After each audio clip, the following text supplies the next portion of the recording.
د نیوز پریس چینل لیدونکو السلام علیکم. ستړي مشه په موکړه تازه لاندو مهمو خبرونو ته. بلوچ بیلتون پالو شپږ پاکستانی عسکر وژلي دي.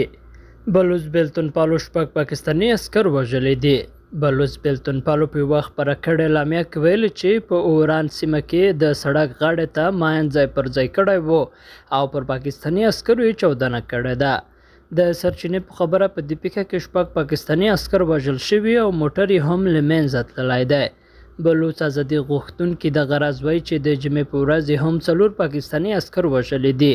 دوی وایي تر هغې به یې بریدونه او جګړې روانې وي چې بلوچستان یې له پاکستانی اشغالګرو آزاد کړی نه وي. بلور ته د تېرې شپې زلزلې کونړ کې مرګ ژوبله او ویجاړۍ رامنځته کړې.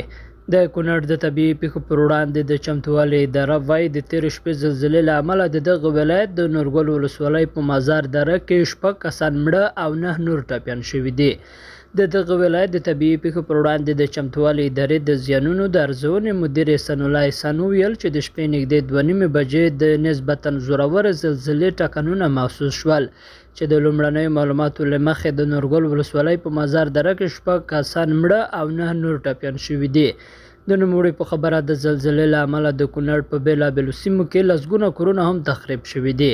د امریکا د زلزلې سنجولو مرکز دا زلزله د ریختر په کچه 5.3 درجې بللې او ویلي دي چې مرکز یې د جلال آباد ښار شمال ختیځه 13 کیلومترۍ کې وه.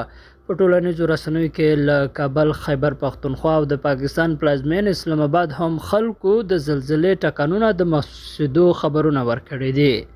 درنو لیدونکو له ملتیا مننه.